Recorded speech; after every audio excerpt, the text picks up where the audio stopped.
La paix mondiale nous fascine, elle fait rêver les peuples et inspire les discours, mais la réalité de 2025 est bien plus trouble et complexe qu'on ne l'imagine. Derrière les sourires diplomatiques et les poignées de main officielles, un jeu de pouvoir féroce oppose les États-Unis, la Chine et la Russie, chacun cherchant à imposer sa vision du monde. Chacun défend jalousement ses intérêts, étend son influence sur de nouveaux territoires et se méfie constamment des intentions des autres grandes puissances. Cette rivalité invisible façonne notre quotidien, bien loin de l'idée d'une communauté internationale unie et solidaire, et nourrit une méfiance généralisée. Les alliances sont fragiles, la confiance rare, et chaque avancée technologique ou militaire est perçue comme une menace potentielle, alimentant une course à l'armement sans fin. Le monde vit dans une paix armée, une tension permanente, où l'on évite la guerre totale mais où la sérénité reste hors de portée, remplacée par la vigilance et la peur. On parle désormais de guerre froide 2.0.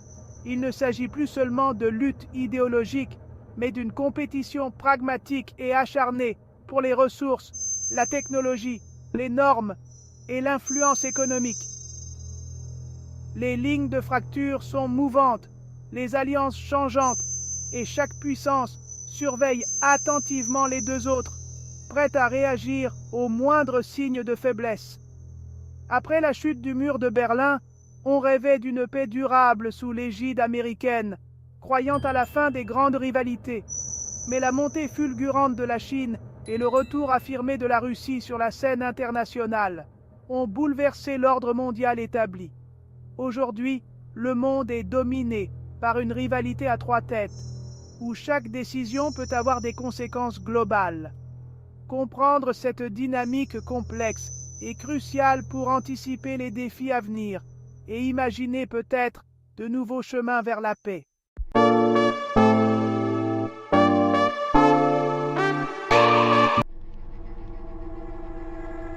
Après la guerre froide, les États-Unis régnaient en maître, imposant leur vision du monde et leur influence sur la scène internationale.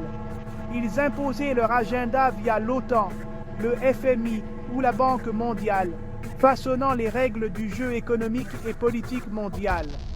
Cette Pax Americana semblait garantir stabilité et sécurité, offrant un sentiment d'ordre et de prévisibilité à de nombreux pays.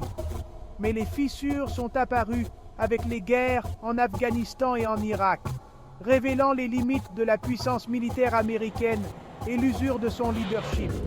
Puis la crise financière de 2008 a ébranlé la confiance mondiale, exposant la vulnérabilité du système économique dominé par les États-Unis. Ces échecs ont révélé les limites du pouvoir américain et ouvert la voie à de nouveaux acteurs, prêts à saisir leur chance sur la scène mondiale. La Chine a profité de ce vide, devenant l'atelier du monde grâce à sa croissance fulgurante et à son intégration dans le commerce international. Puis une puissance militaire et technologique, investissant massivement dans l'innovation et la modernisation de ses forces armées. Pékin veut désormais proposer un modèle alternatif à l'Occident, renforcer son influence et retrouver sa place centrale dans le concert des nations. La Russie, sous Poutine, a aussi repris l'offensive, cherchant à restaurer sa grandeur perdue et à s'imposer comme un acteur incontournable. Elle utilise énergie et force militaire pour restaurer son statut, s'appuyant sur ses ressources naturelles et sa puissance stratégique. Moscou exploite ses ressources et n'hésite pas à recourir à la force, comme en Ukraine, pour défendre ses intérêts et affirmer sa présence. Le monde unipolaire a cédé la place à une compétition féroce entre trois pôles de pouvoir, où chaque mouvement est scruté avec attention. Chacun avance ses pions, prêt à contester l'ordre établi, dans une partie d'échecs géopolitiques aux enjeux mondiaux. La rivalité globale est désormais la norme, redéfinissant l'équilibre des forces et l'avenir de la planète. La guerre froide 2.0 n'oppose plus seulement deux idéologies, mais trois puissances majeures aux intérêts pragmatiques et souvent conflictuels.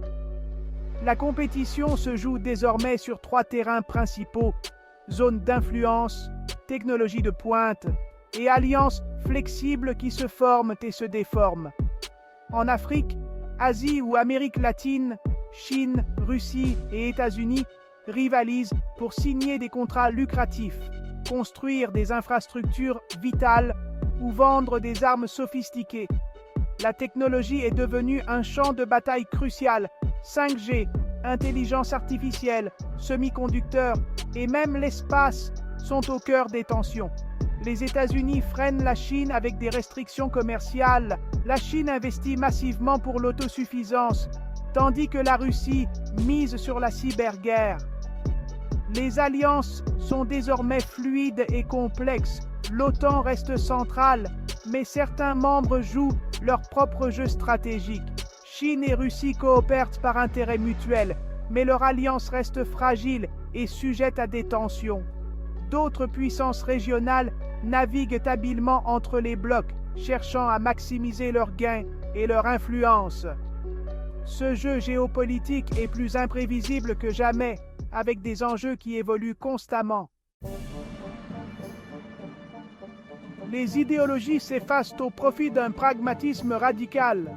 Les puissances affichent des principes, mais agissent selon leurs intérêts.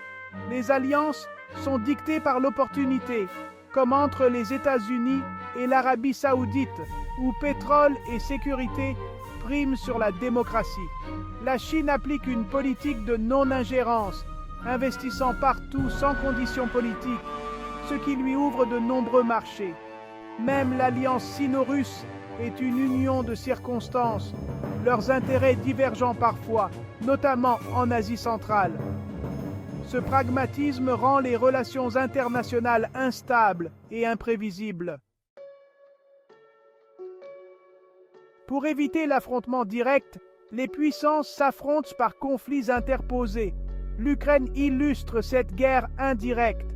La Russie affronte l'Occident par procuration. En Syrie, chaque camp soutient ses alliés locaux. Malgré la rivalité, des coopérations subsistent sur le climat, la non-prolifération ou la santé. Les mêmes pays peuvent être rivaux sur un dossier et partenaires sur un autre. Cette dualité, c'est la nouvelle norme. Confrontation et coopération coexistent. La gestion de ces tensions est devenue un exercice d'équilibriste. D'ici 2030, 3 grands blocs d'influence se dessinent, moins rigides qu'autrefois. Le bloc américain s'appuie sur l'OTAN et ses alliés en Asie-Pacifique, promouvant un ordre basé sur des règles et la démocratie. La Chine fédère autour d'elle des pays dépendants économiquement, misant sur la technologie et le commerce. La Russie, moins puissante, joue le rôle de trouble-fête, vendant armes et énergie et exploitant les failles de l'Occident. Ces blocs ne sont pas monolithiques. Alliance et loyauté restent mouvantes. De nombreux pays non alignés profitent de la rivalité pour défendre leurs propres intérêts. La fragmentation du monde s'accentue. La compétition structure désormais la scène internationale. Le monde n'est plus dominé par une seule puissance, mais par 3 empires contraints de coexister. L'interdépendance économique cohabite avec une méfiance politique et militaire croissante. Chacun dépend des autres. La Chine finance les États-Unis, la Russie fournit énergie et matières premières. Les États-Unis contrôlent la finance mondiale. Cette interdépendance limite les risques de guerre totale, mais l'équilibre reste fragile. Une crise locale, comme à Taïwan ou en mer de Chine, pourrait dégénérer rapidement. Les conflits indirects et cyberattaques brouillent des lignes rouges. La diplomatie devra gérer ces tensions au cas par cas. L'objectif, éviter que la rivalité ne bascule dans le chaos. En 2025, la compétition entre États-Unis, Chine et Russie est plus intense que jamais. La guerre froide 2.0 se joue sans affrontement direct, mais avec des outils économiques, technologiques et militaires indirects. Le principal danger, l'erreur de calcul, qui pourrait transformer une crise locale en conflit global. Les points chauds comme Taïwan ou l'Ukraine restent des poudrières. Maintenir le dialogue et la coopération sur les enjeux globaux est vital pour éviter l'escalade. La paix n'est plus acquise, mais un objectif à défendre chaque jour. Comprendre ces règles est essentiel pour naviguer dans ce monde incertain. Si tu regardes encore, t'es officiellement une légende. Sérieusement, écrase ce bouton « J'aime » si tu t'es amusé. Partage-le avec un pote. Et abonne-toi.